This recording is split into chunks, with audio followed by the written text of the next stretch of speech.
Good morning.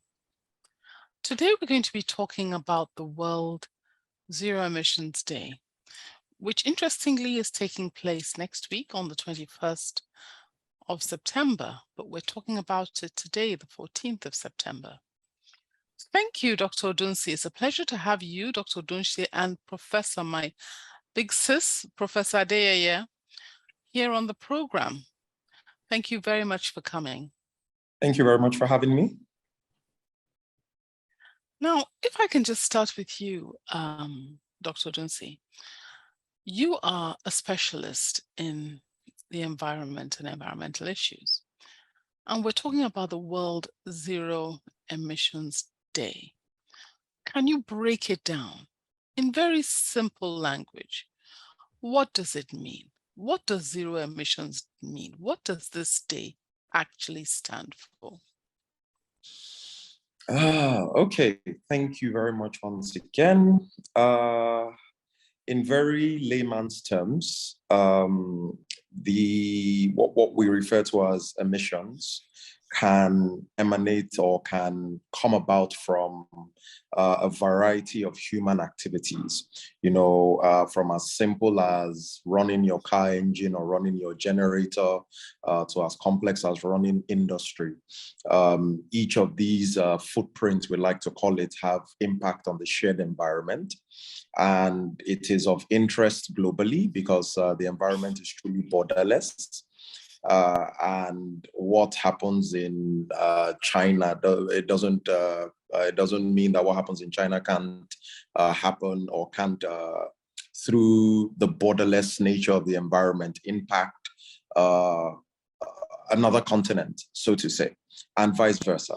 So in realizing this, it's come to the fore that experts and novices alike have to be responsible for their individual impacts to the environment.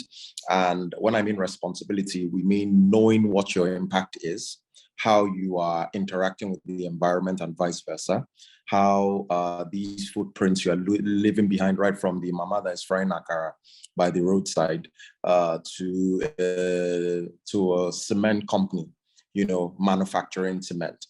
How do each of these cohorts affect the environment, and how is that in turn impacting us as human beings and our quality of life here? So zero emissions is a critical mindset that we're trying to drive to ensure that we can promote responsibility right from the community levels to global levels, and of course, hopefully create an environment that we can leave behind for future generations.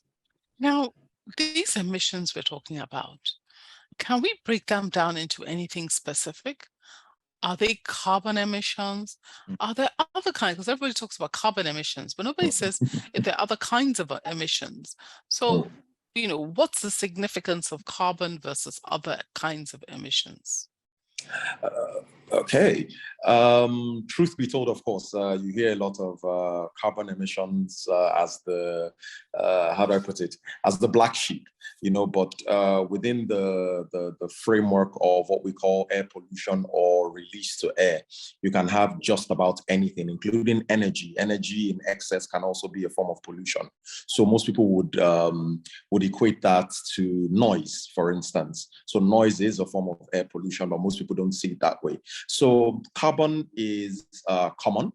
We all, since the Industrial Revolution, we've all been hooked on fossil fuels, and the impact of this drives industry, drives transport, it drives livelihoods. Even here down in Nigeria, it drives commerce as well, because you literally have to run your business most times on some sort of alternative power source. So taking that into account, of course, the most common element in these fossil fuels is carbon. And that comes to bear that most of the what we call greenhouse gases that we are monitoring are carbon-based. However, there are many other indices that we look at in terms of qualifying air quality. You can look at the nitrous oxides, which are very keen in terms of your ozone depletion, ozone formation as well. Then you can look at the sulfur oxides as well, which is key in acid rain and other effects, looking at the effect on crops, on food safety and the like. You can look at ozone as an entity, which can create a photochemical reaction with nitrogen oxide to create smog, which we are very familiar with. If you look over the skyline of certain cities, you see this orangish fog settling over the cities. That is a photochemical smog and the like. Even vegetal waste has its own specific signature.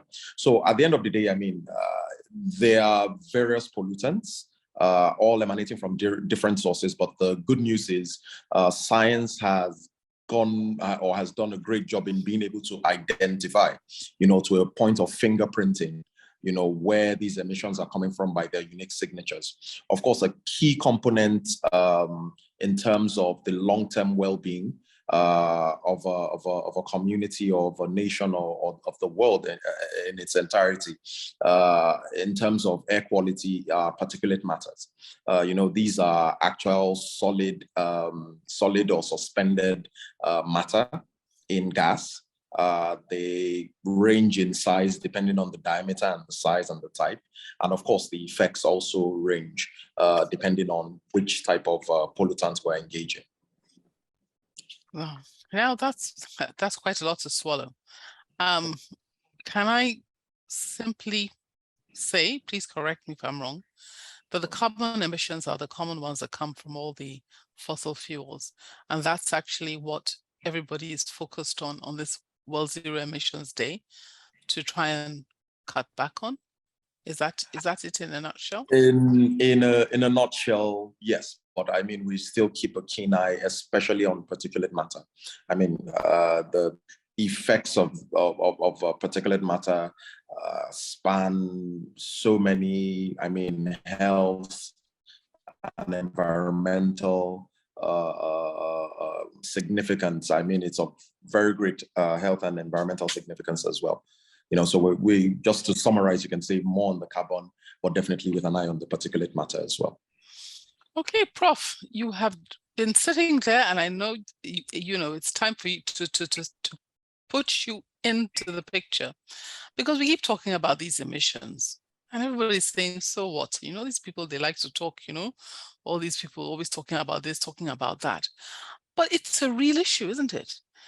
These emissions, it's not just an issue of climate change. It actually affects us personally as well, doesn't it? It does.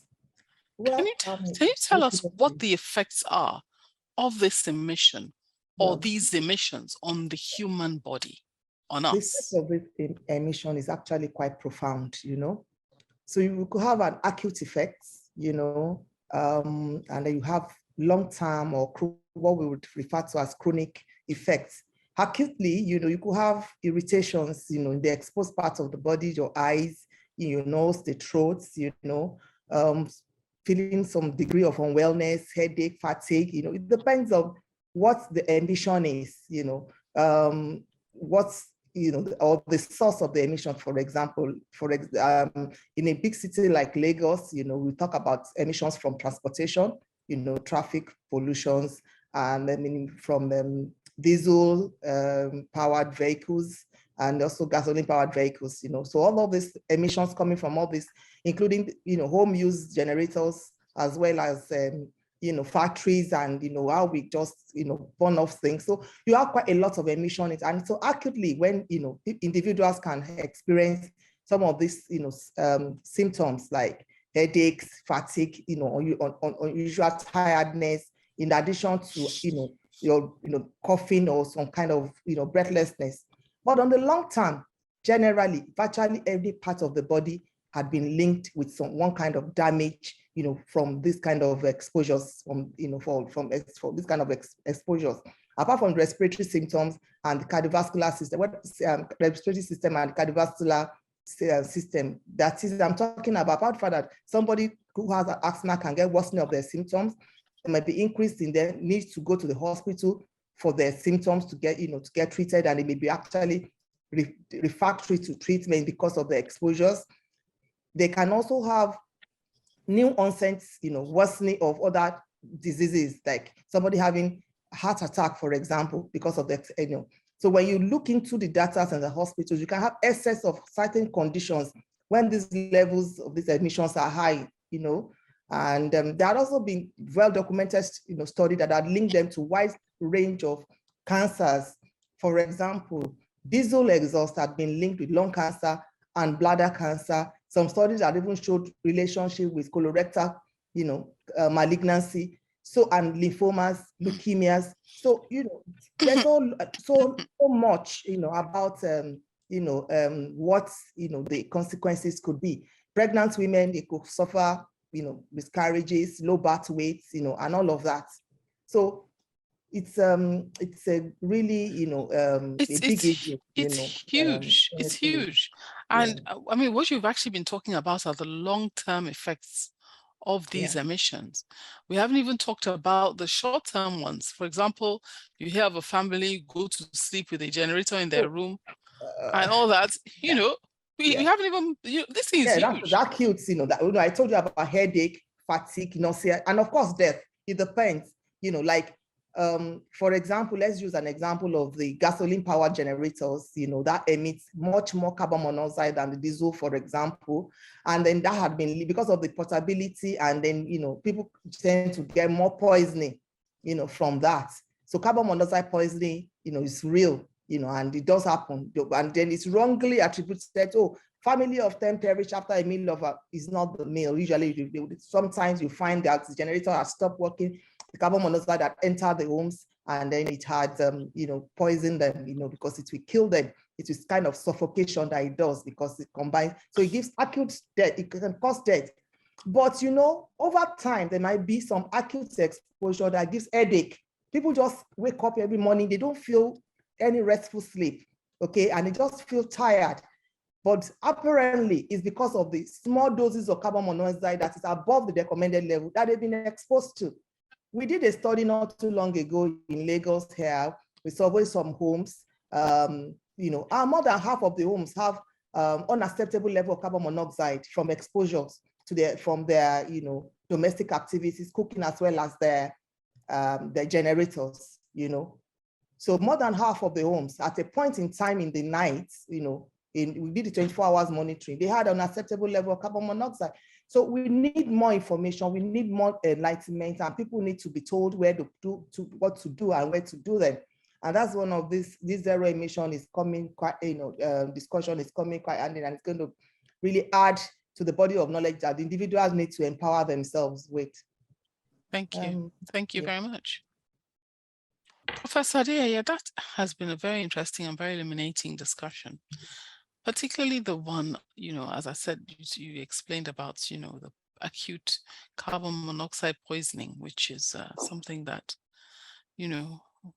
people don't think about. And, one of the things that people said is that the problem is not just the generator. Some people keep the generator inside their house or inside their room because they don't want it to be stolen.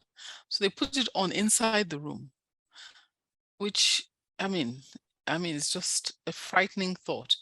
But not just that, what you talked about, people need to sit down and think, how close is this generator to my bedroom window? I put on this generator all night, right next to my bedroom window. The fumes are coming in. What is it doing to me? What is it doing to my family?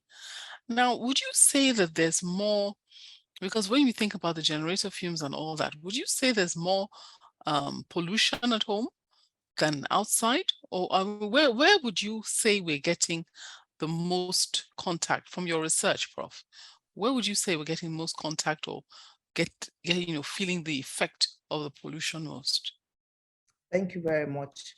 That may vary, but from the study that we did among the children, children air pollution profile in Africa, that we had some children have 96 hours monitoring for some of these pollutants, we realized that actually these students they have more exposures at school, followed by while commuting, and they had much lower at home.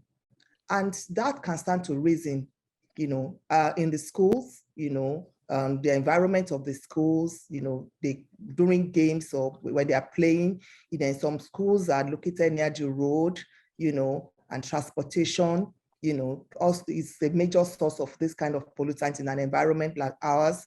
Some schools have generators that they also put on during school hours for these children when they do not have, the power supply from the national grid. And while going home, many times you have these traffic gridlocks, and there's these children, they'll go by the side, sometimes they're on Okada, sometimes they're in, the regular vehicles, but they're all stuck, in the traffic, trying to get back home.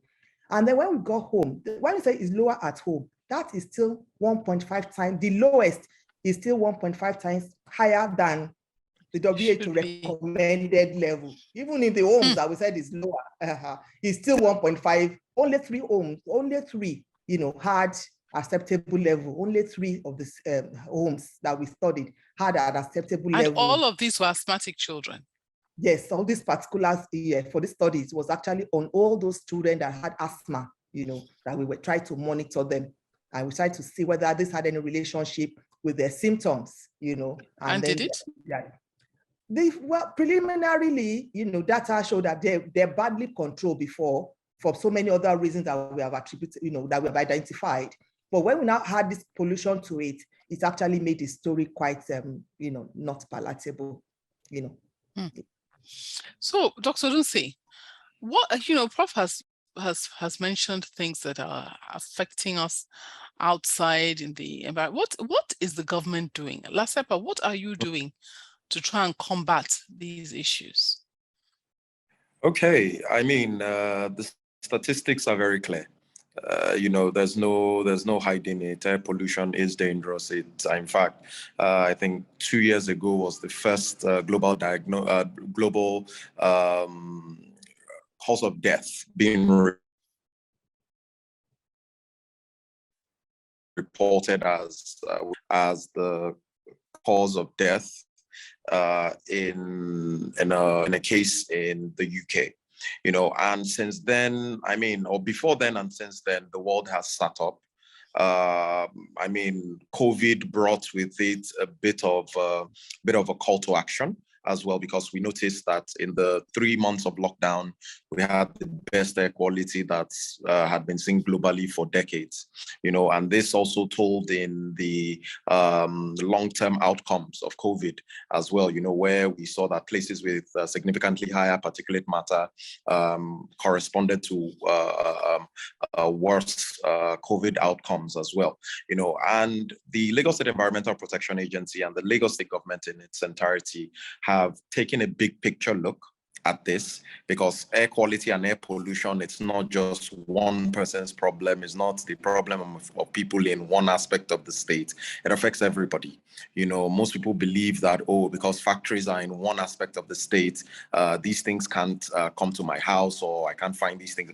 And the major frontier that we're looking at, of course, first and foremost, is advocacy and encouraging self-regulation and self-learning. We need to have citizens that are aware, not just of what their neighbors are doing, but of course of what they are doing as well to contribute to this. And have a proper plan to mitigate as well. Right from, I would say again, right from the mama that is making akara by the side of the road. How do we teach her the values of air quality? How do we pass across and inculcate the right habits in her, in terms of monitoring, in terms of being able to report, in terms of being able to assess, and of course, in terms of being able to mitigate her own impacts. And of course, how do we translate this to multinationals who are operating within Lagos? How do we translate this to banks? It's been a lot of thinking, and we've realized that the best approach is a community-centric approach, a bottom-up approach, where we encourage what we call community determined contributions. So these are distilled from national determined contributions, which have been agreed to by the sitting president. And I mean, outline clear goals and targets for environmental indices, including air quality, you know, and we are looking for very practical and pragmatic methods, you know, and adaptable methods to achieve these targets. So by virtue of that, the agency has test run a couple of initiatives, and we're very happy to see that these initiatives are growing at an exponential rate in terms of the advocacy component, in terms of the support by the community, in terms of the potential for collaboration. So this fantastic initiative we're speaking about, it's called the Eco for Clean Air Initiative.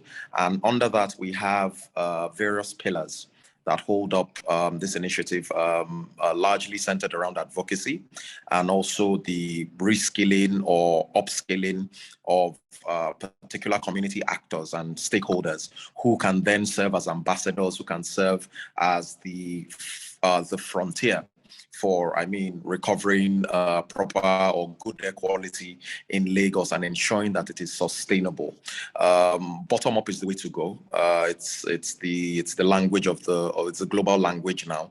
Understanding the problems from the perspective of the person who is engaging with these problems and then pivoting to try and solve them. So in that effect, the government is not taking a singular approach, but a multi-layered approach. Also in terms of looking historically from a health impact assessment point of view, to actually see what the economic burden, the potential economic burden can be from such for the prevalent air quality standards, you know. And I mean, the joy of it is the world is sitting up now. A little later than necessary, but I mean, we will say better late than never. We have gotten support from a lot of international partners as well on this, from the advocacy front right down to the front lines of educating and communicating the realities of air quality management and poor air quality in the state. And we believe that, I mean, this is a drop in the ocean, but it is a ripple effect. It will start from somewhere. We will not get it all right overnight. And we are happy that the people of Lagos State are getting more aware, they're getting more enlightened, they're getting more interested.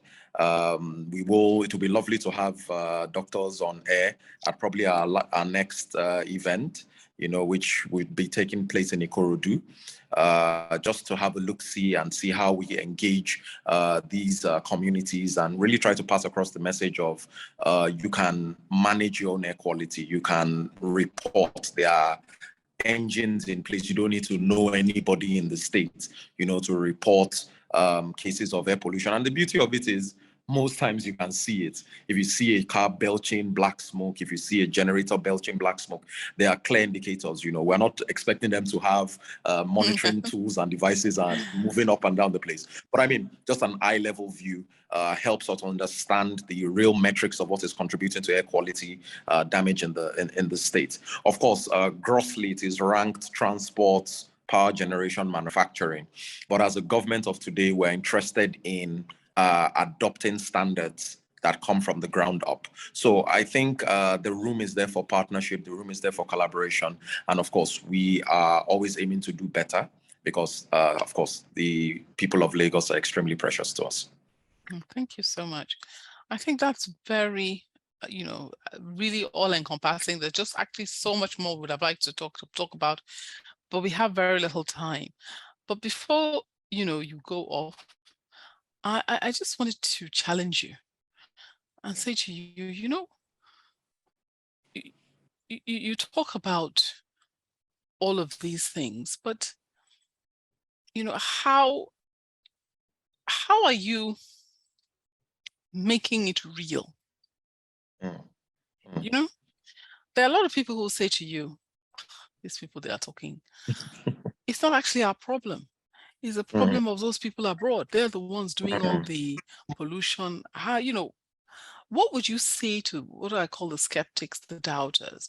They say that we don't have a problem, that it's actually all from out there. Well, I would pass a plea rather than, a stern message that it is serious, it is real. We are a bit of personal information. I had adult onset asthma and I just couldn't explain it until I got into the environmental line and the medical line, and I saw, oh, this was probably something that had started years ago due to air quality, poor air quality, and exposure to so many fumes. But we were none the wiser. But now we know. That's the truth. We can argue for as long as we want, but now we know. And we owe a duty, to the shared environment, as we like to refer to it in Lagos State. It is borderless. It is truly borderless. Events happening 200 kilometers away can really impact you at your doorstep. So you should be interested in what your neighbor is doing. You should be interested in upholding community air standards. You should be interested in engaging the government to say what is being done. How can we as a community also engage? And I promise the government of the day is a listening one.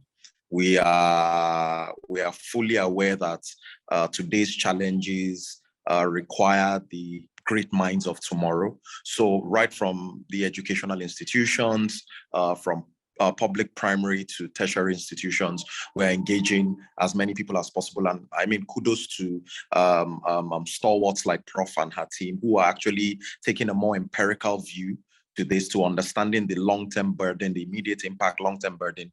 And most people forget that once health is impacted, productivity is impacted, and that in turn impacts the economic outlook of the state. So if we want to keep Lagos thriving, we want to keep Lagos an economically viable state, then it needs to be a healthy state. And we all share the air. So please, it's a plea to say, let's come together, let's handshake. We understand that there might be unique challenges, community by community, but we are ready to listen. We're ready to adapt an ecosystem that allows you to thrive.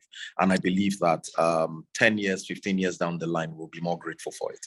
Can you just give us, either yourself or Prof, just 3 things that a person can do? Because the reason why we're doing this on the 14th is so that people can be thinking 21st of September, that's next week.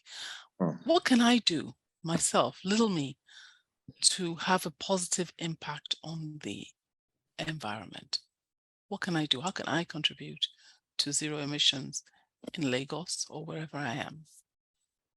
Okay.